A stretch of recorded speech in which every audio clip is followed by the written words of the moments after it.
the great fundamental issue now before our people can be stated free. It is, are the American people fit to govern themselves, to rule themselves, to control themselves? I believe they are. My opponents do not.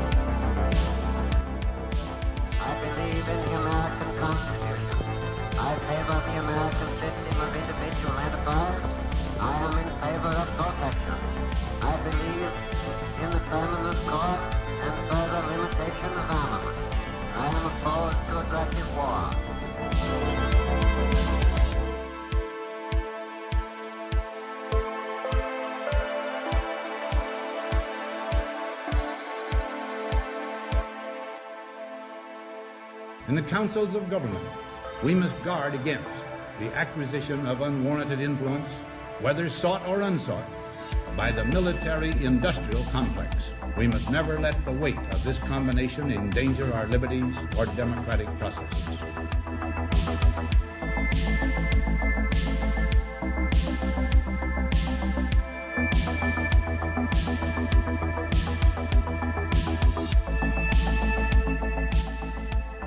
Whether we shape the future in the image of our hopes is ours is to determine by our actions and our choices.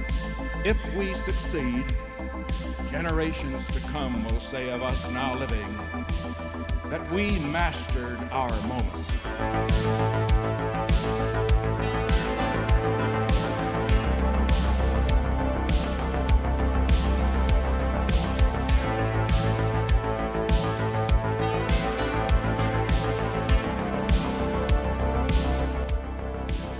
Americanism, not globalism, will be our credo.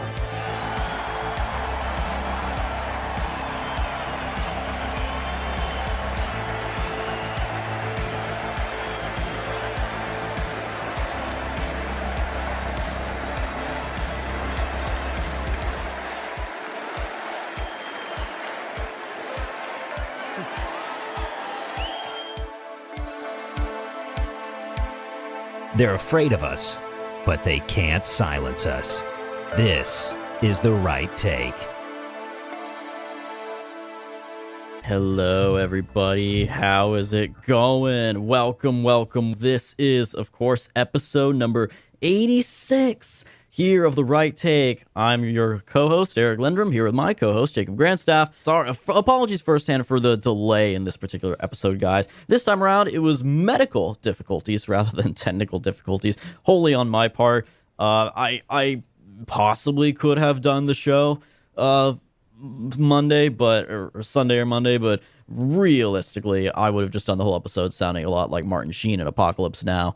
You know, charging someone around here with murder is like handing out speeding tickets at the Indy 500. Just like, I would not have been able to do that. It strained my vocal cords too much. Thank God for the American healthcare system we have. Thank goodness we are not, we don't have something like the Canadian healthcare system, or else I probably wouldn't be here anymore. But yeah, that is all taken care of, and I am ready to go, and we are ready to dive in. There's a lot to talk about on this one, guys. We got to recap. Finally, it's over. It's over, folks. The last few midterm election races have finally been called. We know the final totals in the House and the Senate, and we have another very big race coming up in January for a very different position that could determine the future of the Republican Party and the American right with it. We'll talk about that. And how in the world is the child of one of the most conservative Republicans in the nation a bisexual who apparently just hates herself and hates her father so much that she tried to commit suicide? We will talk about all of that and more. But first, to start off here, as I mentioned, the last two House races that were outstanding for just the longest period of time have been decided, and both are good news for us.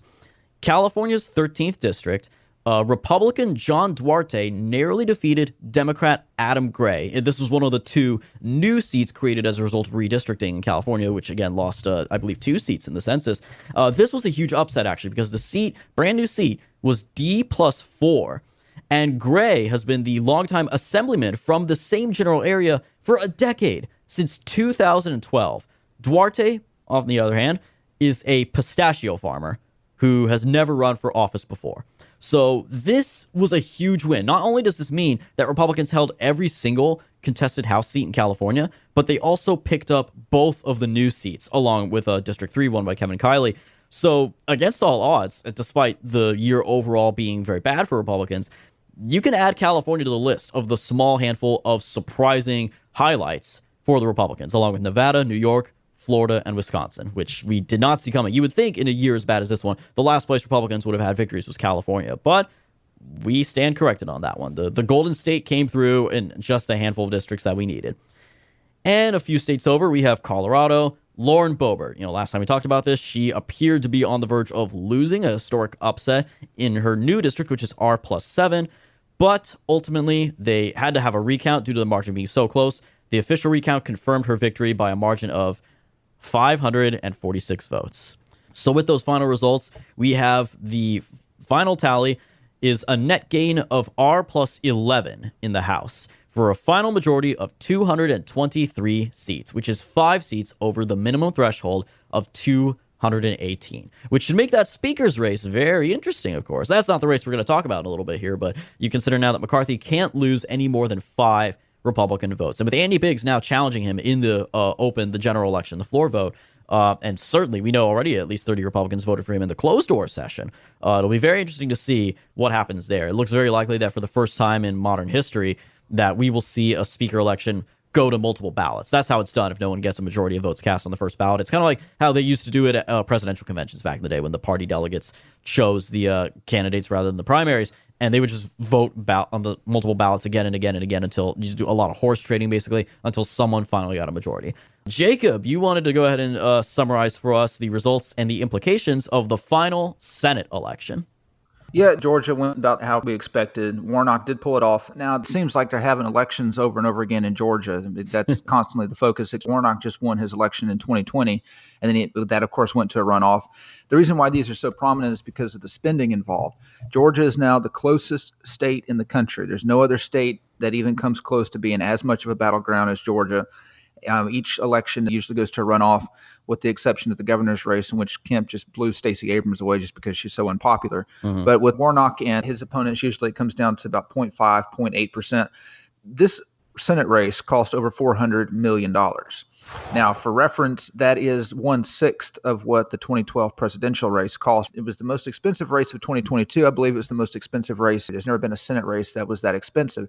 And again, it goes back to the fact that it's the closest state in the country. Both sides are throwing as much money as they can at it to try to win it, because it really does tip the balance of power. Whenever Alabama, and it wasn't quite as Georgia obviously isn't as red as Alabama, but whenever Roy Moore lost Alabama, it was kind of a shoe-in. Everyone knew, all right, well, this is fine. We'll get this seat back in 2 years. Yeah. This is a guaranteed Republican flip. It was that way when Warnock won the special election. Everyone knew Georgia is still a red state. Obviously, it's trending purple because of Atlanta.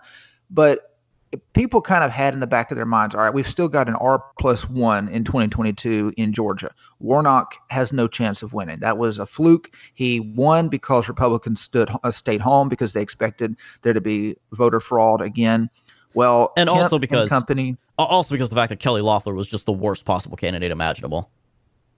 Yeah, that is true. But if Trump had won Georgia, I'm confident that she would have won that runoff, because I feel like Trump supporters would have showed up in force, and they would have pushed her over the edge. But with all the voter fraud and the going on in Georgia, mm-hmm. and we did our deep dive on the elections, and we both agree that Georgia was definitely stolen from 100%. Trump. Mm-hmm. Just the address changes themselves, which even if you don't chalked it up to fraud, it's just pure negligence. The number of people who changed their addresses and voted illegally would have been enough to flip Trump over the top. But this is the first time that Democrats have won a statewide race in which there were no anomalies, in which there were no boycotts, in which they just won fair and square. They just defeated the Republican candidate. Right, because this is after Georgia did pass, of course, a very solid, it was one of only 4 states that passed a solid election integrity bill. And of course, the media was all up in arms. The MLB pulled out of Atlanta. They all went nuts over voter suppression. You're trying to stop black people from voting. Even with that law in place, which obviously did its job, as it did in Texas and Florida and Iowa as well, the other states that have done that, Yeah, and yes, Kemp won. Kemp blew Stacey Abrams out of the water by 8 points. But you turn around and Republicans won statewide elsewhere. Lieutenant governor, secretary of state, everything else. But this was the one. They won every statewide race. Exactly. So then what does it come down to then, Jacob? Is it because I've talked to people, insiders in Georgia, who say that, again, not to quote Mitch McConnell, because screw him, but that this was actually a case of candidate quality. And not that he was pro-Trump or endorsed by Trump, but that Walker was just not a good candidate at the end of the day. Could like a slightly better candidate, could say a Doug Collins or maybe even David Perdue have possibly won this race? Well, I think this goes back to that Vox article that we covered last week, pointing out that a lot of people are claiming that this is Trump's fault. But he compared how Senate candidates did against Trump in 2020. And the Senate candidates who ran behind Trump, including J.D. Vance, were political novices. Whereas the ones who ran ahead of Trump, like Ron Johnson, were experienced. Yeah, Ted Budd, they were experienced politicians. It goes to show that voters really don't want political outsiders, at least when it comes to the Senate. When it comes to the president, you've got a lot of people showing up to vote who normally don't vote and don't understand politics. It's a lot different with the midterms. A lot of educated middle-class voters really do want to elect professionals. And I think it's the case with Herschel Walker. Obviously, he's not a professional politician. And Trump not being a professional politician, I think he still doesn't understand how that works. He still views celebrity status. He holds celebrity status in very high regard. And yes, Herschel Walker is one of the best football players that the state of Georgia ever produced. But keep in mind, he played back in the 1980s. Half of Georgia's voters weren't even alive back then. And more than half of them weren't even old enough to watch Walker play football. So you're dealing with a whole new generation that didn't really, they know who Herschel Walker is. Their parents talked about him, but they didn't see him play themselves. So I think Herschel Walker, he encouraged a lot of people to vote. He made a lot of people excited to vote who were already going to show up and vote for the Republican candidate anyway. And also, if you look at the messaging, the money that they poured into it, there's no reason for Walker to lose. Yes, of course, he was going to be outspent. Warnock, like O'Rourke in Texas, is drawing in a lot of donors from California, New York, elsewhere who want to flip this red state blue. So he's obviously going to outspend anything against any Republican candidate. But there was enough money in this race to where Walker could have easily pulled it out. And I think the reason at the end of the day, it comes down to obviously candidate quality.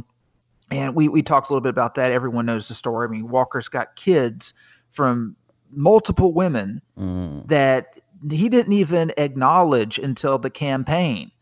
And opposition research is bringing this out, and he's finally forced to acknowledge that he has kids from multiple women in the past. Yeah. And which really, and that puts a question mark in people's minds. Okay, did he pay for abortions? Because beforehand, I think most people kind of took him at his word. But at this point, it does produce a question mark. And this comes from someone who is not vetted to run. And when Trump picked him to run, he did pick him to run. He single-handedly handed that nomination to Herschel Walker. Yeah. Once that happened, that cleared the field because a lot of people who would have ran, they decided, okay, well, Trump's already endorsed Walker. I'm not going to run against Trump's pick. It comes down to two issues. One, you've got the candidate quality, but secondly, the messaging. And we talked about this last week. The messaging didn't come from Trump and his people. The messaging came to the RNC. Basically, Trump picked a candidate, handed him over to the RNC. The RNC runs the messaging. You've got the consultants and everyone. And if you heard any of the ads, if you saw any of the ads online, if you heard any of the radio ads, any of the TV ads, they were just garbage, absolute garbage. The only people who produced any good ads for Walker in this campaign was Stephen Miller and his group. And of course, they don't have money to flood the airwaves like a lot of these super PACs do. So if only they did, he does run a super PAC, but he's not flooded with cash. If only they did have money, because Stephen Miller is one of the absolute best people out there in Trump world, in the America First movement. He's fantastic.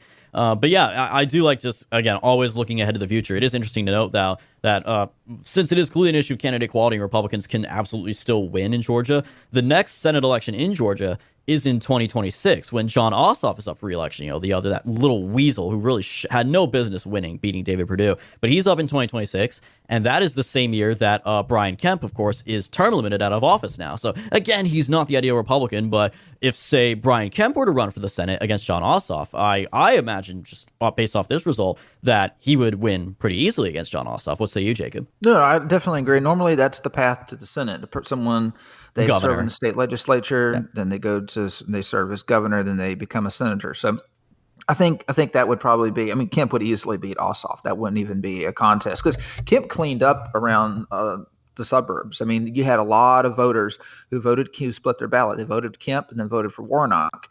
And people can't understand, well, how is that even possible? Because Kemp, despite the issues that we have with Kemp in 2020, he is not a rhino when it comes to the issues. He's kind of like that Nebraska senator, what's his name? Who's now going to be the president, Ben Sasse, in many ways. He's not as effete as Ben Sasse, but he's conservative on abortion. He's very, very right-wing on abortion, very right-wing on immigration, a lot of other issues.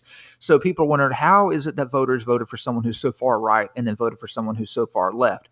And the obvious answer is these are the same kind of people who show up and vote for a dead person. You know, there's the same kind of people like in Pennsylvania. They show up and elect someone to the state house who has already passed away. It's because they don't pay attention. They just see, okay, well, this person's well-spoken, I think I'll vote for them. It's low information, low quality voters who end up splitting their tickets. And that's why, to some extent, it is a beauty contest. And you do have to have someone who is articulate. And Herschel Walker was not. On that note, though, that's actually a pretty good segue because you mentioned just a little while ago that one of the issues here is that Trump picked Herschel Walker and then basically threw him to the wolves being the RNC. And that's what we have to talk about next here because this is the next big election. More important than Speaker, I think, at this point, arguably, because Speaker of the House, certainly with the Senate under Democratic control and, of course, Biden still being president, the Speaker of the House can only do so much. They're more of a figurehead at this point. But someone a position that actually has the ability to change things, to influence things, and to turn things around is chairman or chairwoman of the Republican National Committee. They'll be having their biannual convention in January. We don't know exactly when yet, but sometime in January. And with it, they will have their election, as they do every 2 years, to vote for the chairman, this position of the chair. And unfortunately, the current chair, Ronna Romney McDaniel, yes, that Romney, she's Mitt Romney's niece, is seeking an unprecedented fourth consecutive term in office, which would break her predecessor Reince Priebus's record for the longest-serving RNC chair in history. Now, obviously, after the results of these disastrous midterms, a lot of people are just done with her. It's like, Ronna, you first came in 2017. You've overseen 3 election cycles where the RNC did jack to push for the America First agenda, and we saw losses. Again, we lost the House in 2018, managed to make gains in the Senate, but as we talked about before, that was more due to Trump than anybody else coming out and rallying for Senate candidates. If it hadn't been for Trump's work ethic, hitting state after state, like sometimes doing 3 rallies a day, there's no way the Republicans would have kept the Senate in 2018. Exactly. And of course, in 2020, we end up losing, quote unquote, due to failure to fight voter fraud, which Trump, again, was warning about for months from the very beginning of COVID. When they first started changing election processes ahead of the primaries to mail out ballots, he was sounding the alarm on Twitter everywhere. If we keep this up, mailing out millions of ballots, we are going to get crushed by voter fraud. RNC did absolutely nothing with it. And of course, you can guarantee there were private meetings as well, where this was said in private to people like Romney McDaniel and others. They did nothing with it. They essentially let the election be stolen. And now here we have 2022. What should have been a red wave halfway through Biden's first term was instead a pathetic red ripple. And we had a net loss in the Senate.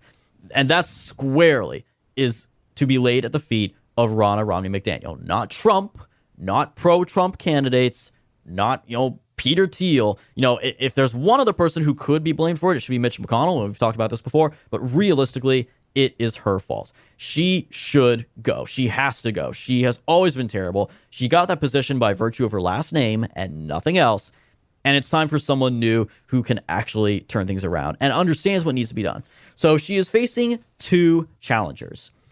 Harmeet Dhillon, a longtime member of the Republican National Committee from the state of California, who has been in there since 2016, and Mike Lindell himself, the based pillow man, the inventor of My Pillow, of course, a very loyal ally of President Trump. There was speculation for a while that Lee Zeldin was going to jump into the race after his very successful run for governor. I mean, the most successful losing campaign in modern history is what I would call that. He came within 5 points of winning, carried a lot of House candidates over the finish line off his coattails, and a lot of people were calling for him to run. But unfortunately, he has decided not to run. But in his statement, he called for Romney McDaniel to be replaced. So he basically issued an anti-endorsement of her. Didn't pick between the other challengers, but he simply said she has to go. Mercedes Schlapp is another one who's also been speculated to possibly run, but she has not spoken about it or made a decision one way or the other. So that's more media speculation at this point. I think it really is just these three. Ronna Romney McDaniel, Harmeet, Dhillon, and Mike Lindell.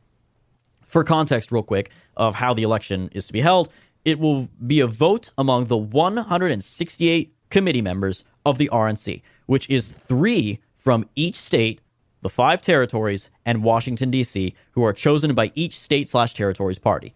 So you have to get a majority of 168 committee members. Now we need to talk about the individual candidates. We just talked about Romney McDaniel. Her record is atrocious. She got there because of her last name. Yes, she was endorsed by Trump when she first ran, but hey, he's made a couple of bad endorsements here and there. I mean, a year later, he would go on to endorse her uncle for the U.S. Senate, and we all know how that went. So there's no question, she needs to go. Someone has to replace her.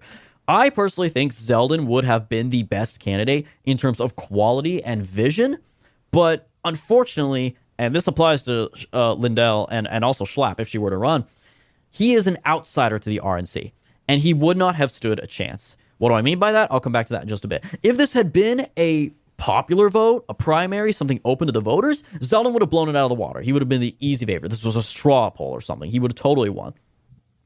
Lindell is kind of the same. As great as he is at selling very comfortable pillows and pillow products, I can attest to that. And despite the fact that he is fiercely loyal to President Trump, or perhaps even because of that factor, he's also just not a serious candidate for the same reason. He is an outsider. This is an organization where you have to know these people, and these are party boss bigwigs. These are people chosen by the state parties, bosses choosing fellow bosses. These are very rarely grassroots activists. These are not business owners. These are professional party machine figureheads, and you got to know how to work these people. But with regards to Lindell, who of these three, I'm going to go ahead and say I would have preferred Lindell. I think Lindell would actually be the best until I saw this recently. He gave an interview not too long ago on December 7th with Carrie Lake, in which they talked about his bid for the RNC chair.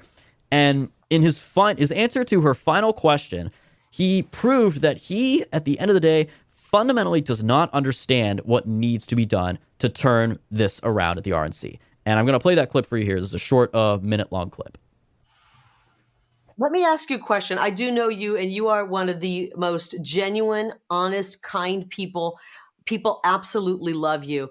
And you are an honest person. So a lot of the Republicans, and we don't have a lot of time, so answer this quickly, are suggesting that we start ballot chasing and acting like the Democrats. I'm for reforming our elections, but in the meantime, how do we start winning again until we can get honest people in to reform our elections? Do you think we should ballot chase? That would be the worst thing. That's exactly the opposite of what you should do. 100% opposite.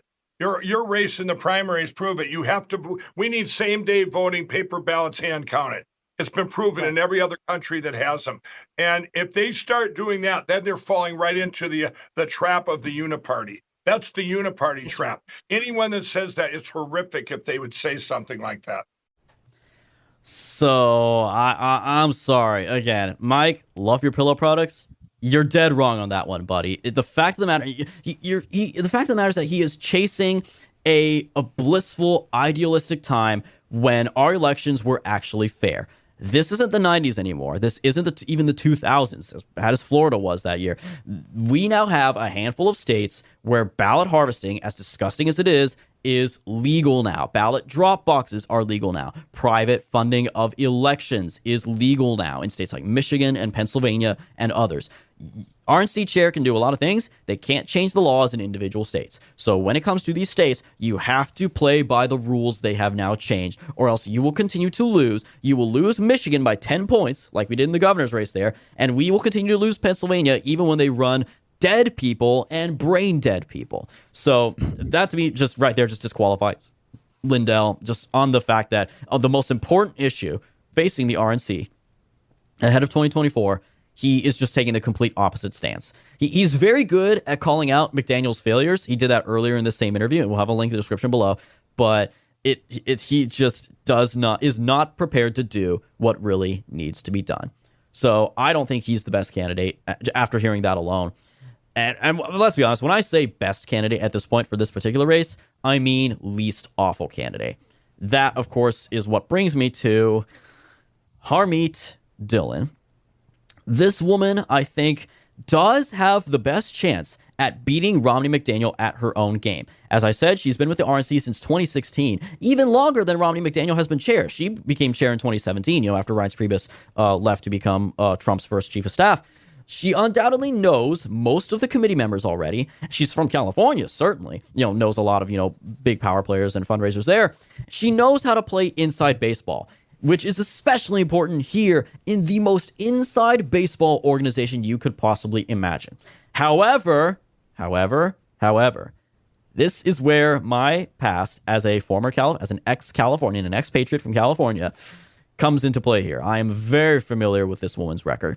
While she is posturing herself as a pro-Trump candidate, she's all America First and MAGA now, she will call out voter fraud, her record in California proves that she is decisively not based. Let's get into her when you're done hearing this, you're going to question if this woman really even is a Republican. So to start off, she was a 2-time failed candidate for the state legislature in California. In 2008, she ran for the 13th State Assembly District, where she lost the general election with 17% to the Democrats' 83%. 4 years later, 2012, she ran for the 11th State Senate District and did even worse. She got 15% to the Democrats' 85%. She then went on to serve as chair of the San Francisco County GOP. That should tell you all you need to know right there, but it gets worse. Hey, let's keep nominating and electing coastal elites, both parties. That sounds like a great idea. Coastal elites, especially San Francisco, the worst of the worst. Silicon Valley, gay capital of the world. And trust me, Jacob. Let's have our own Nancy Pelosi, why don't we?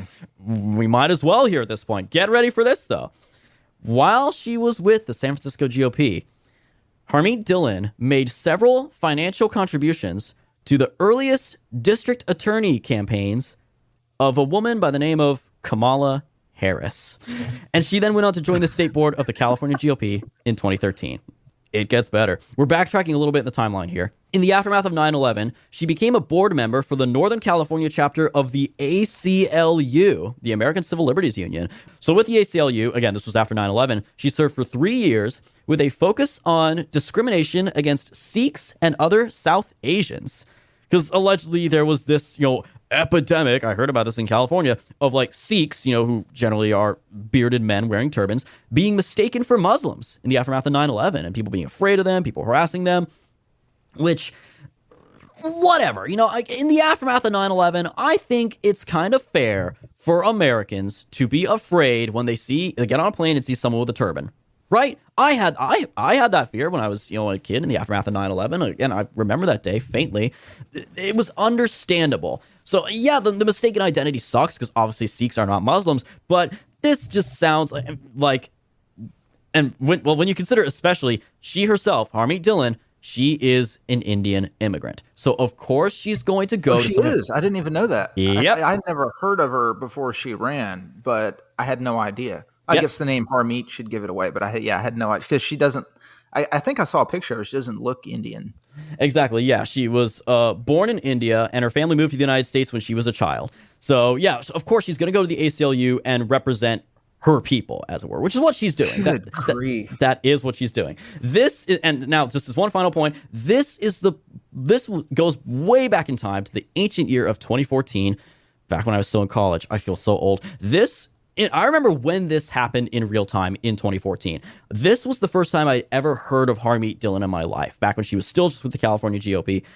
And this, to me, really proves, because this is the most recent of these instances, this proves that she is nothing but a grifter who is fundamentally opposed to the America First movement.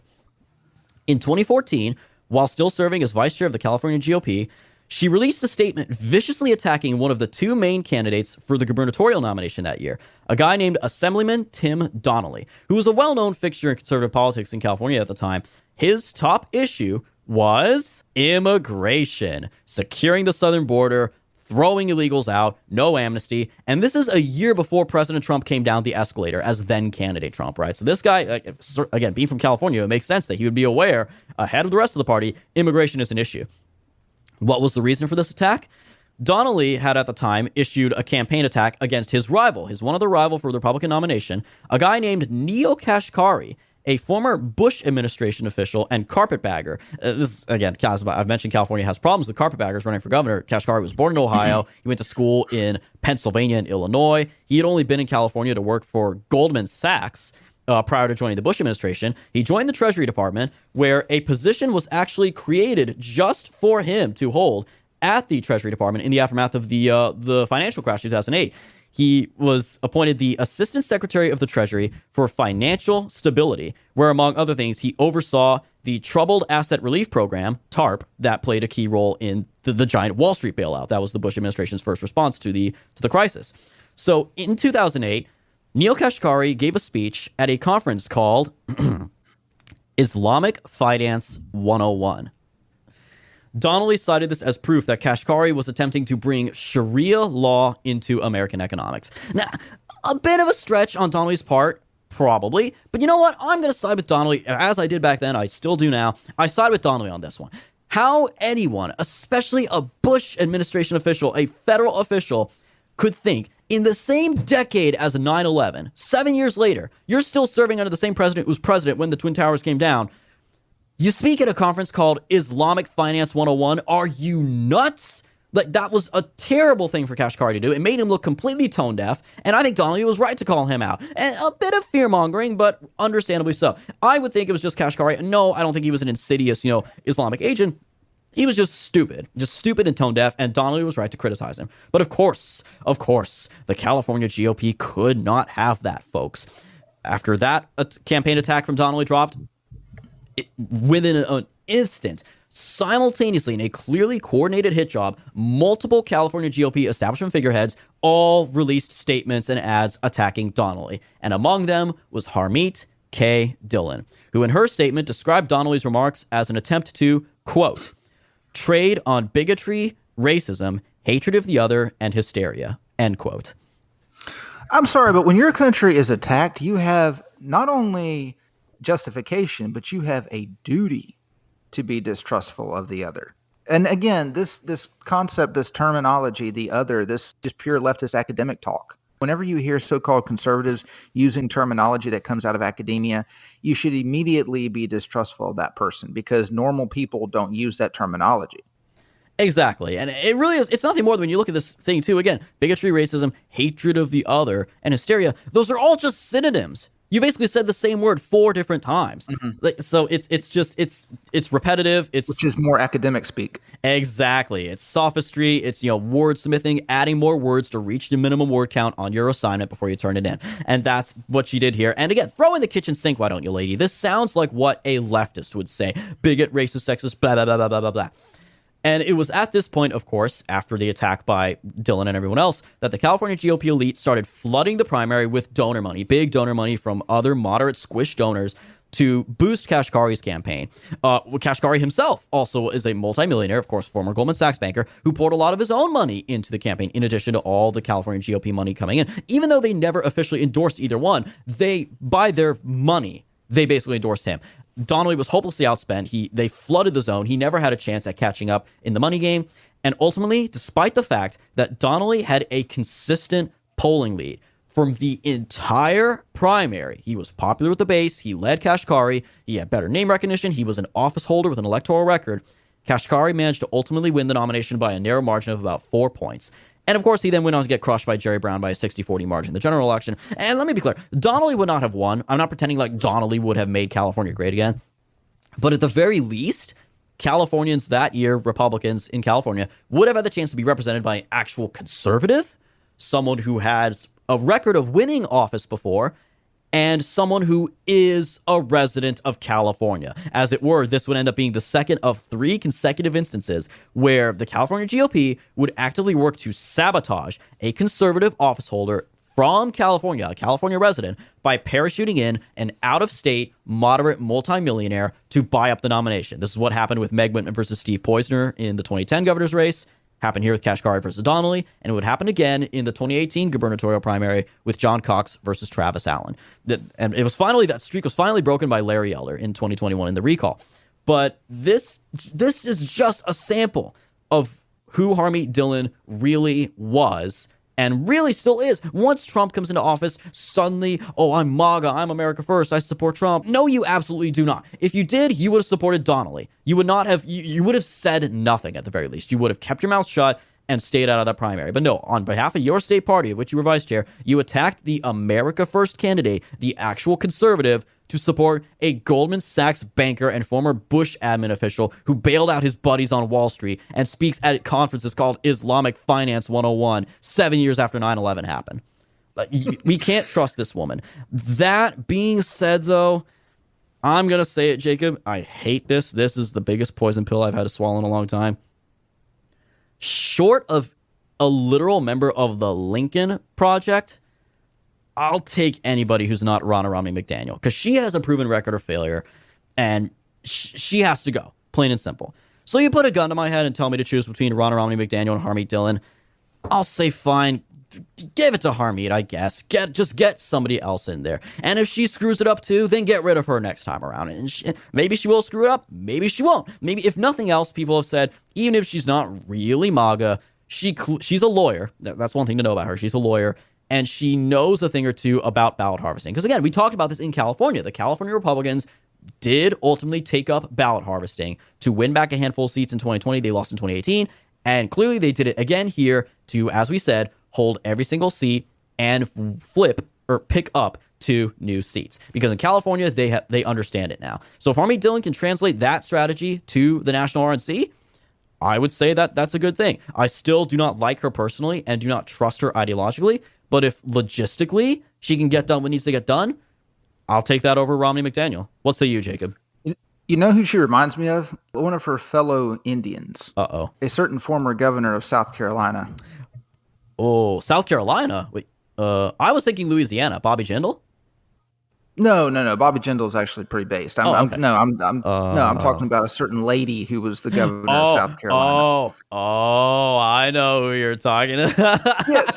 So before Trump gets in, you have these children of immigrants, or in this case, she's an actual immigrant. She was born in India, who basically tried to walk the fine line between leftist elitist and the Republican Party. So they're Republicans, but they are the definition of rhinos. Like, they have assimilated into the rhino culture. Trump comes along, he takes over the party. All of a sudden, they're 100% behind Trump. There was no bigger cheerleader for Donald Trump than Nikki Haley, despite the fact that she was very obviously opposed to his policies.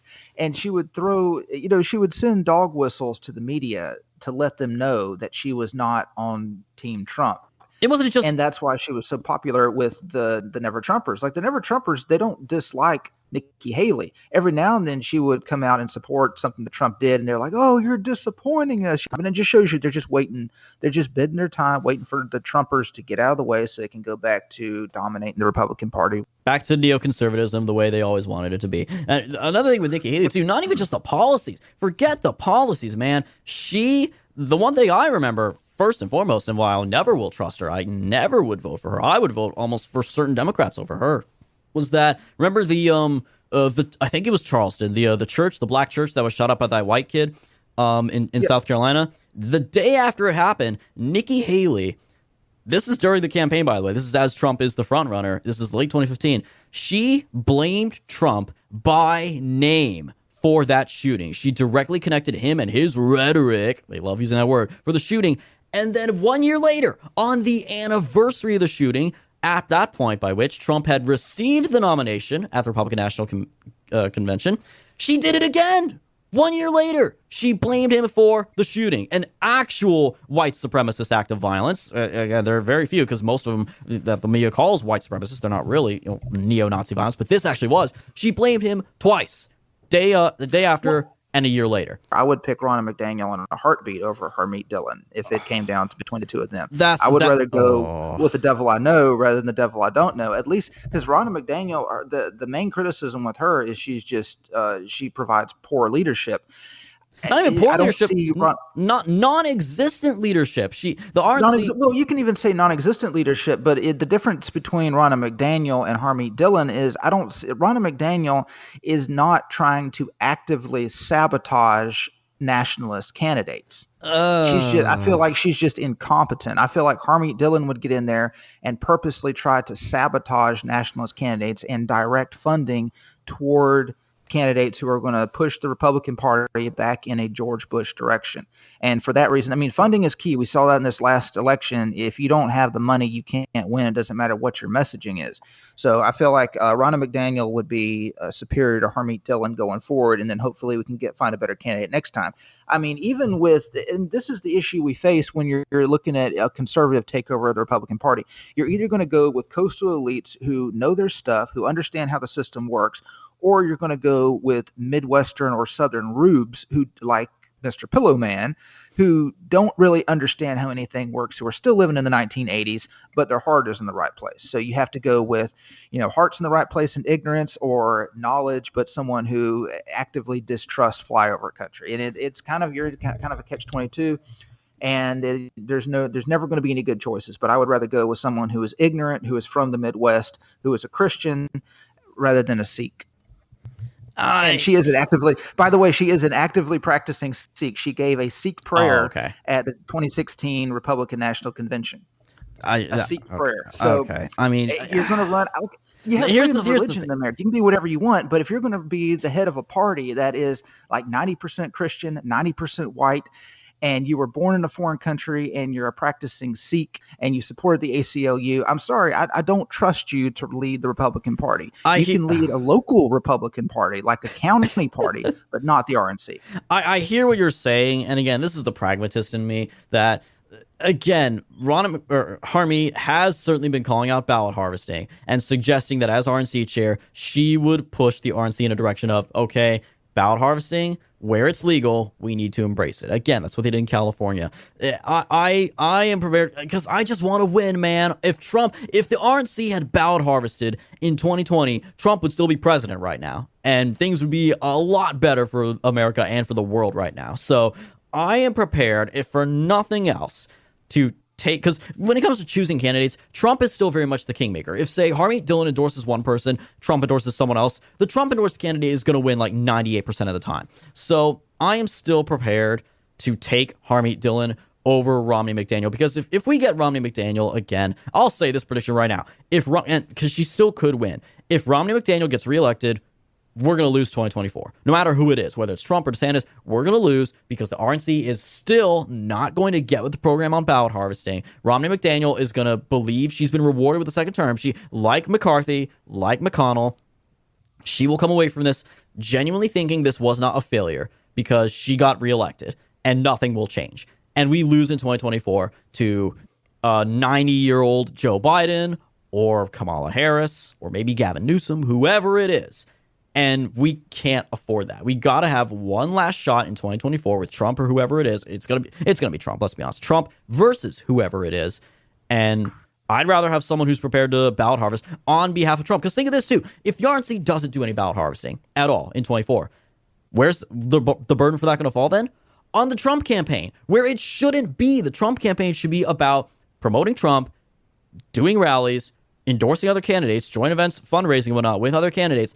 You put the burden of ballot harvesting and organizing that on the Trump campaign, that's just going to overwhelm them even more. That should go to the RNC so the campaign can focus on the candidate. So that's...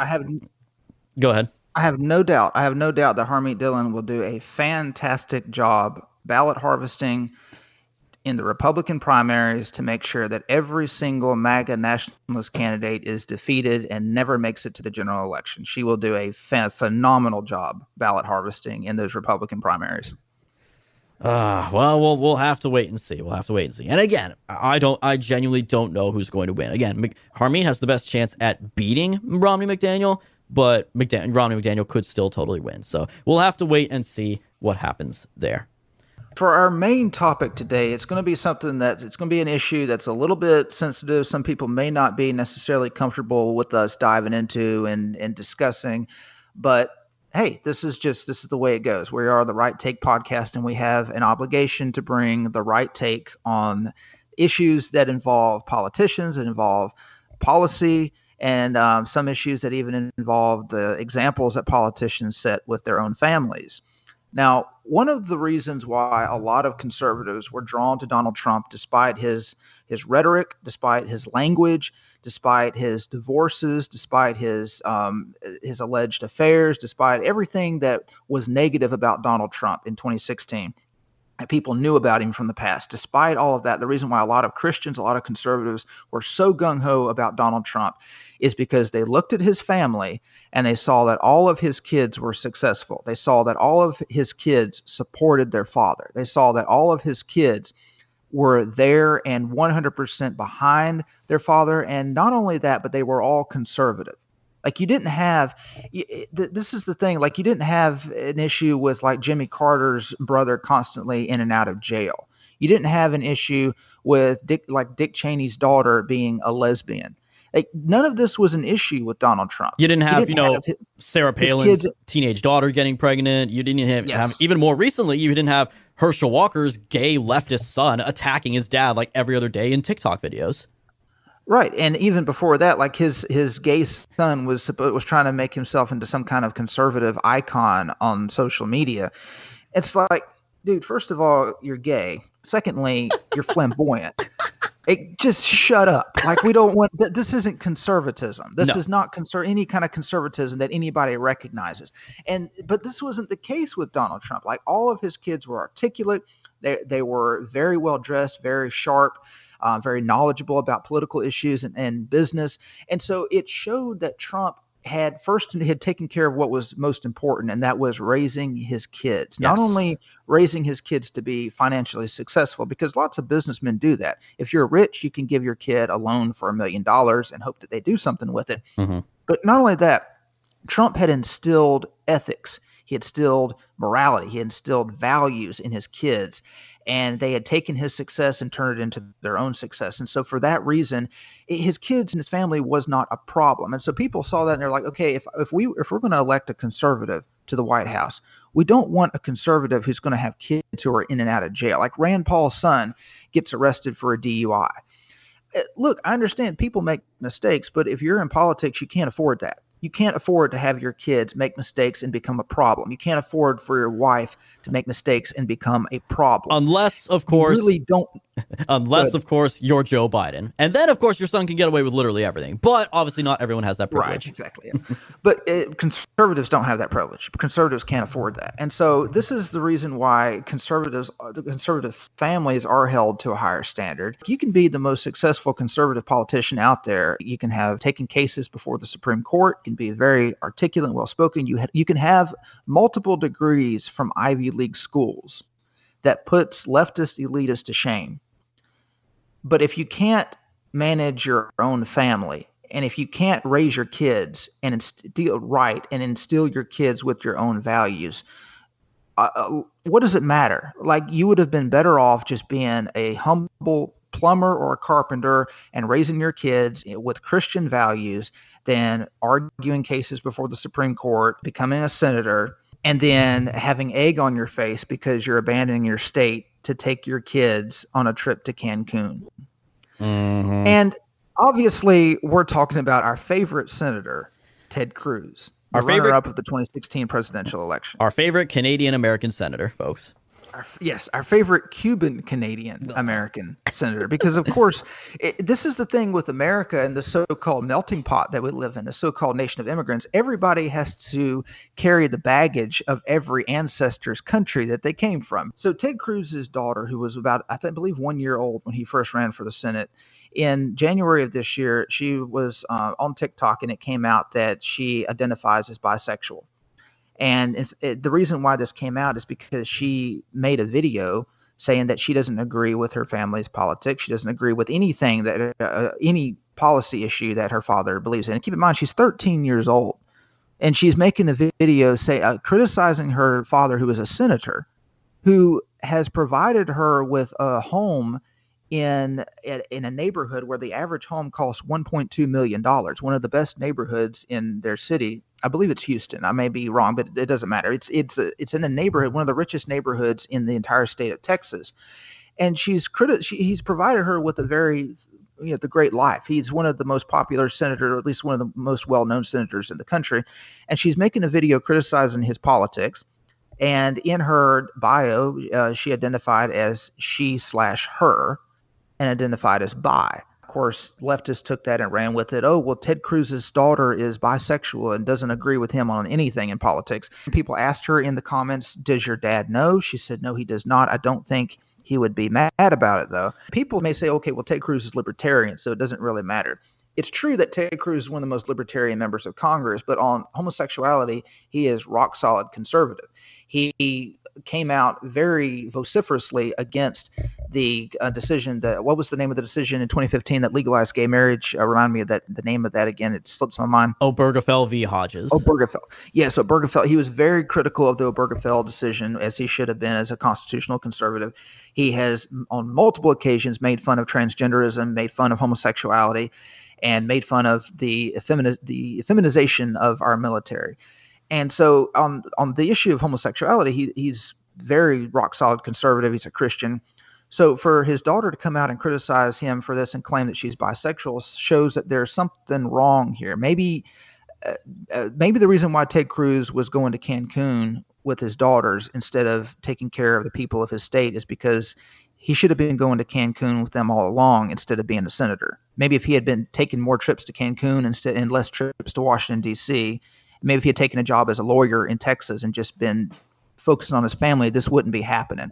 Because when you're dealing with the world of social media, the world of TikTok that we're dealing in today, these wealthy kids of senators, they're going to be interacting with a lot of people who are the kids of wealthy liberals who have been, they like Ted Cruz, they've gone to Ivy League schools, but unlike Ted Cruz, they are not Christians and they have been indoctrinated in the liberal dogma and the monolithic worldview on sex that Ted Cruz does not agree with. And so these kids are going to be interacting with kids who have polar opposite worldviews from them.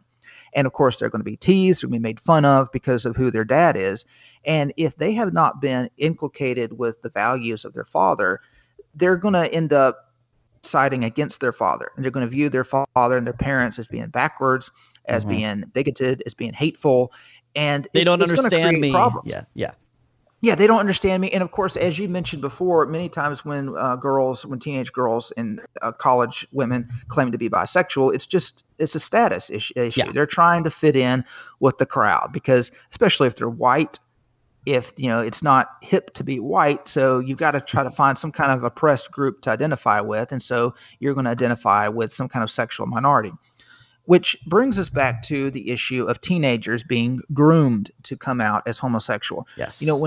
Obviously the word groomer has been in the news a lot lately in 2022. Actually, every year they come out with the word of the year. The word of the year should be groomer because groomers, when we talk about groomers, we're not talking about homosexuals who are trying to sexually assault kids or trying to groom kids to be their sexual partners. We're talking about homosexuals and transgenders who are trying to groom kids to come out themselves as homosexuals or transgenders. We're talking about adults who are trying to procreate more people in the LGBTQIA+ community. Because homosexuals cannot reproduce. So the only way they can reproduce is by stealing heterosexual kids for themselves. In other words, I'm not talking about grooming these kids to be their sexual partners. I mean converting these kids to homosexuality. They're trying to create converts because that's the only way that the left can get voters. It's the only way that the homosexual community can grow its ranks. They have to produce converts. It's a form of conversion therapy. Honestly, it's taking kids who otherwise would not consider this, and it's like the sweet nothings in their ears as they pet their hair like Joe Biden would. It's okay, you might not be a girl after all. It's okay. Shh. Like it's really creepy stuff, and it's all over social media. It's from these crazy teachers on TikTok who boast about it because they have all the rainbow flags, the progress flag, the triangle flag, everything all over their walls. And it's everywhere. It's pressuring them. It's part of their culture. It's part of their life when they are not at home. You have their two parents at home. and maybe a couple hours of church on Sundays if they're lucky. And then most of the week, they're at school surrounded by these other kids who are being fed, force-fed the same crap by teachers, by social media, by TV, children's TV shows now like Sesame Street, and the Muppets are promoting non-binaryism and cross-dressing. And of course, they're going to eventually start leaning that way. Even if they're not really going to, because nobody's really trans. I'd argue people aren't even really gay, but they're going to start believing that they are. Yep. And before people jump in and say, okay, well, what are you know, how many kids do you have? How many kids have you raised? If you want to be a business owner and you evaluate businesses, you don't have to have business experience to recognize a successful business and a failed business. Yes. You don't have to have kids to look at Donald Trump's kids and say, okay, he was a successful father. You don't have because to be his kids turned out well. You don't have to be a chef to know when the food sucks. Exactly. Yeah. So in this particular case, and a lot of people argue, well, Ted Cruz's daughter is a minor. You shouldn't talk about her. Hey, she put the video on TikTok. He allowed his daughter to put a video on TikTok.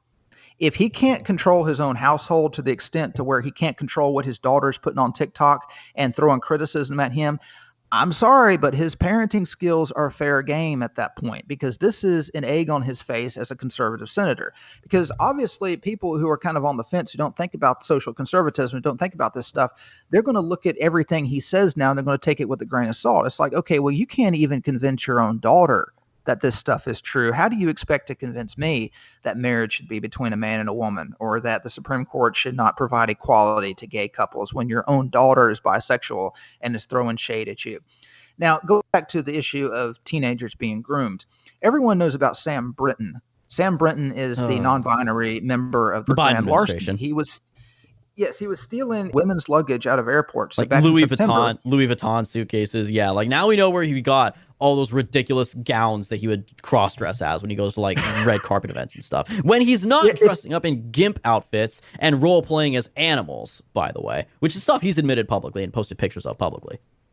And if you don't recognize the name Sam Brinton, I'm talking about the guy who's bald and wears lipstick, dresses in dresses. He was working with he was over the nuclear waste in the administration. So Fox News recently wrote an article about Brinton. He's a biological male who gained notoriety for being one of the U.S. government's first non-binary officials, which for those of you who thankfully have been sheltered from this stuff, which, by the way, that's not a criticism. I mean, good for you if you have. Non-binary just means you identify as both male and female, and you could identify as a male at 10 a.m. and then identify as a female at 10 p.m. Just depends on your mood. And by the way, and we're supposed to accept that whatever you are in the moment, that is what you are. And, we can't address you by the pronoun that you were beforehand. So before joining the federal government, Brinton was in charge of advocacy and government affairs at the LGBTQ youth suicide prevention nonprofit, the Trevor Project, where he helped craft a model school district policy on suicide prevention in 2019, along with the American Foundation for Suicide Prevention, the American School Counselor Association, and the National Association of School Psychologists. Brinton cheered the model at the time, saying it's imperative for school suicide prevention policies to be LGBTQ competent. Quote, in addition, our research shows that more than half of LGBTQ youth are not out to a single adult in school. In other words, they haven't come out to a single adult in school. These policies show LGBTQ youth, out or not, that their school is a safe place for them to learn and that school staff are prepared to help them in times of crisis. Now, what he wrote, while parents and guardians need to be informed and actively involved in decisions regarding the student's welfare, the school mental health professional should ensure that the parent's actions are in the best interest of the student and living in an affirming household. Now, what this means is if the student decides to cut themselves or commit suicide, the school should not let the parents know that this student identifies as anything other than heterosexual unless the student gives their consent. So this is something that he crafted for schools, and it was adopted in thousands of school districts across the country. So if a student is suicidal, in order to help the student, the parent is not supposed to be informed that their child identifies as non-binary, bi, or homosexual. How evil. How downright evil. Not even the whole, like, oh, parents shouldn't know. Like, the whole attitude of, like, well, parents don't make the correct decisions. It's on us to make the correct decision. It's not even that. These freaks, these trannies and groomers, they create this culture that convinces kids, oh, maybe I am trans, maybe I am gay or lesbian. They create this culture. Then when the parents say, no, you're not, you're a boy, act like it, then that makes the kid sad. The kid now feels they want to commit suicide. Then the same people who created that culture say, and put them there in the first place, say, oh, we'll take care of you. We'll take you away from those mean parents of yours. We'll put you in a household with understanding adults. They create the crisis that leads to kids wanting to hurt themselves, and then they propose to fix the problem they created. These people need to be... I'm going to stop myself there. But yeah, don't Fed post. I'm sorry. This is the explicit reason why this group. This is the explicit reason why these policies were created. So I'm quoting directly. Quote: disclosing a student's sexual orientation or gender identity without their explicit consent can, in some cases, endanger the student and, at a minimum, will impair the rapport developed with the professional. And that is the mental health professional who is supposed to be taking the place of the parent in the school. And so, what Brenton's group with these policies that Brenton helped craft, they state specifically is that schools are a safe space for LGBTQ youth to come out. And if they come out, they will come out to a school professional who understands them, as opposed to their backward parents. If they try to commit suicide, then unless they say, I mean, I guess if they're not unconscious, bleeding out on the floor, then they can communicate to the health professional at the school that they want their parents to know. If they don't do that, then the school professional is not supposed to tell the parents, because that could damage the rapport that they've developed with these kids. And this is the definition of grooming. You have an adult who is not the parent of a child, who is developing a special relationship with this child that the parent doesn't know about. And this adult and this kid, they keep secrets between themselves. And the adult purposely, as a matter of policy, as a matter of school policy, is not allowed to tell the parents about the special relationship and what they've discussed with the kid unless the kid gives their consent. The level of evil that exists in the school system because of people like Sam Brenton and organizations and these alphabet soup nonprofits that are basically running our education system, they're literally leading to suicide. They're leading to kids to commit suicide. And we have buried the lead because I'm assuming, I mean, this has been in the news for a few days now. I'm assuming everyone knows exactly why we brought Ted Cruz into the discussion. There was an incident in his house earlier this week where there was an unnamed 14-year-old who was rushed to the hospital because she had been cutting herself, and it was suspected suicide. And obviously, he's got a 14-year-old and an 11-year-old daughter. No other 14-year-old is going to be there. So they didn't release the name at first. So people were supposed, okay, so what other 14-year-old lives in his house other than his own daughter? His daughter did come on TikTok and gave a scripted statement saying that she's suffering from mental health issues. It doesn't have anything to do with her being bisexual. It doesn't have anything to do with her father. But she wants people to respect her privacy. And it was a scripted statement, very monotone, something that you would expect a politician to make. And obviously, so she comes out as bisexual. She criticizes her father. And the next thing we know, just a few months later, she's cutting herself and being rushed to the hospital. And we're supposed to believe none of this stuff is related. So you have groups who create alphabet soups. They force feed the alphabet soups to kids. The alphabet soup makes the kids want to commit suicide. And then they blame us for not accepting the alphabet soup. And they claim that we're the reason why the kids are committing suicide and cutting themselves and self-harming because we didn't accept the alphabet soup that they created and force-fed to kids. They blame their parents. They blame the people who created them, who gave birth to them, who raised them, who named them, who teach them the basics of life, more than a school could ever teach them. Parents teach them, generally speaking, especially conservative parents, they teach them basic morality. They potty train them. They teach them manners at the table. Again, parents take them to church. The school doesn't do that. The parents are the most important adults kids are going to have in their lives, maybe rivaled only by grandparents in certain circumstances. And they're going to turn around. Again, they create this culture that turns the kids against their parents. When the parents try to pull them off the edge, metaphorically and apparently literally speaking in some cases, they blame the parents. They say the parents are the problem. And then they drive that wedge between the kids and the parents who made them.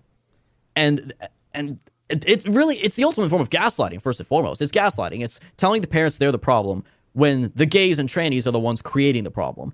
And they act so innocent. And the Trevor Project, which is very well known, like YouTubers all support it, like Twitch streamers support it all the time. They're the ones like, oh, we're the ones helping these poor oppressed youth, who are misunderstood. They're misunderstood by society. No, you're making them misunderstand reality.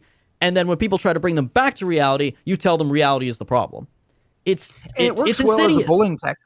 It works well as a bullying tactic for parents as well, because when a kid is going through some kind of, you understand it is indirectly deliberate. They create all this confusion in adolescents who are already going through a rough time as teenagers. I mean, that happens in normal, healthy societies anyway. So they're creating all this confusion that's causing these adolescents to feel depressed, to feel rejected. And they're adopting all these different identities, trying to become as freakish as they possibly can in order to be accepted. And they end up self-harming themselves. And then at this point, the parent doesn't understand any of it. So all these mental health professionals, they're insisting that the parent affirm their child in their new sexual identity. So the parent, this is like, okay, well, I love my child. I don't want them to kill themselves. I guess I need to affirm them in their new sexual identity. So it's a win-win situation for these childless mental health professionals who are just completely destroying society, because the end game is to create as many alphabet people as they possibly can, because it's about power. The more alphabet people you can create, the more leftist voters you can create, and you can completely overturn traditional society and create a society of complete freaks.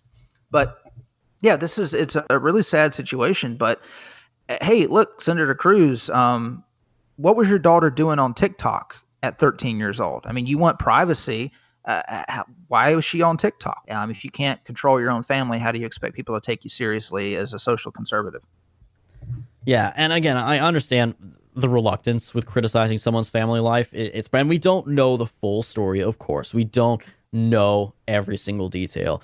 And yes, it's tragic. No 14-year-old girl, nobody in the United States should be committing suicide for any reason. We should obviously try to prevent that. But we can't even begin to prevent that until we identify the real cause of this stuff. There's a reason that transgender people have like the highest suicide rate of any particular demographic, regardless of whether or not they get the gender transition surgery or not. They still commit suicide just as much as they do after they transition as those who don't transition.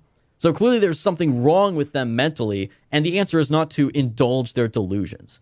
And certainly when there's entire organizations and government officials now dedicated to indulging these delusions, by example, like Sam Brinton and Richard Levine and these other freaks, because they are freaks, the ones who embrace it, the ones who insist, I'm not the problem, you're all the problem. They embrace it and believe it's real. They're mentally ill, but they are the insidious ones. They're taking advantage of kids who don't know any better, who still have a chance at being turned back to normal, and they're trying to convince them that it's right, so that they, too, as adults, can become Richard Levines and Sam Brintons who embrace it in their older years and flaunt it in the most disgusting ways possible. The goal is to create mentally ill people, a mentally ill society, and then accuse normal people of being the cause for all of this mental illness. And assuming that most normal people just won't know any better. They'll go along with the mainstream media. They'll believe, oh, I guess science has changed and there is such a thing as transgender people now. Like, no, there's a reason this has not been a thing. It's only existed for the last couple of decades, I suppose. Like, you could argue, like, yeah, okay, homosexual acts have existed since the Greeks, since ancient times, but never before has there been an attempt to say, oh, little girls can become boys, little boys can become girls. That's never existed. Even in the most depraved eras of the Roman Empire, like Emperor Caligula, that stuff never happened. Okay, they are changing the boundaries and definitions of reality in real time. And again, there's a reason why they tout that now 1 out of every 6 Zoomers, members of Gen Z, now identify as LGBTQ+, which is more than any past generation in modern history. So they expect us to just now suddenly believe, even though, people have always been this way, people are just born this way, that stupid freaking Lady Gaga song, suddenly now there's more of them than there ever have been before. Again, that number to me will always prove this is a fad, it's a trend, it's not real. Transgenderism is not real. There are no trans people. There are only mentally ill people whose delusions are either indulged or quashed by sane people. That is why libertarianism is a failed ideology. Yes. And not to harp on Ted Cruz and his parenting skills, but this is the end result of libertarianism. He has always championed libertarianism, claimed to be one of the most libertarian members of Congress. And libertarians, they really do take a laissez-faire attitude when it comes to morals. Like, you can be and do whatever you want to be and do without recognizing that actions have consequences. And when you try to disrupt nature, it's going to lead to very tragic results. And you can't help that person if you're telling them that what they're doing is completely normal, and people who criticize them, even lovingly, are bigots. So can't deal with issues like this if you don't completely shut down people who demand acceptance of that which is completely unnatural. To put it most simply, libertarianism always inevitably leads to libertinism. It's just all about do whatever you want, you be your own person, sexual degenerate, whatever. It's your hey, if you off yourself because of it, hey, I guess that was your choice. It was your choice. Yeah, it's your choice. There's consent there's no age of consent, whether it's regards to sexual interactions or if it's regard to suicide. If you consent to suicide, then that's your right. It really is just sad. It's cringe. The future of America is not, those fiscally conservative, socially liberal dude bros. It's hardcore social conservatism, unapologetic social conservatism. Yes, we do want to wind the clock back. We want to revert to the way things were before Obergefell, before this tranny nonsense. We want to go back to an America where little kids were not being mutilated because they were encouraged to do so by their teachers and by society, where parents ruled the household, boys were boys, girls were girls, relationships were between men and women. We want to go back to normal. Just imagine what this will look like in another 10 years of this still being enabled. Imagine where we'll be now. How much longer until we get the first tranny president at this rate? Or imagine how long before Sam Brinton gets elected president. First, what do they even give that title? Drag Queen Story Hour at the White House. In the White House. For Halloween. And what about the spouse? If the spouse is non-binary, first person of the United States? Not even. No. We are going to prevent that. We're going to fight back against that however we can, by any means necessary, for the good of the children of America today and the future children of America today. Unfortunately, that is all the time we have left for this episode of The Right Take, but thank you guys so much, as always, for tuning in. Be sure to follow us for all of our latest content at our website, righttakepodcast.com. The full list of social media websites and podcast platforms where we are available, righttakepodcast.com/subscribe. And as always, if ever you guys are feeling oh so generous and want to keep supporting what we do here at the show, righttakepodcast.com/support. And once more, a shout out to Elon fulfilling his promises. We are back on Twitter, folks, and we have a great Twitter game. We're having a lot of fun there at The Right Take Pod. Be sure to follow us on Twitter now that Twitter is back to being the based Wild West of the internet that it was in 2015 and 2016. Just one last quick heads up here before we go. There will be no episode next week, guys, because, of course, the most important day of the year will be happening the weekend preceding that week, and we'll all be on vacation. We'll all be with our families celebrating the true reason for the season. Merry Christmas, everybody, 2022, and we will talk to you guys next year for the first episode of 2023 as we enter the third year of The Right Take. Can you believe it, guys? It has been just over 2 years now. We will be entering our third year. This podcast is going strong. We're having a blast doing it. We've got more surprises in store for you guys in the near future. We'll talk to you next year, guys.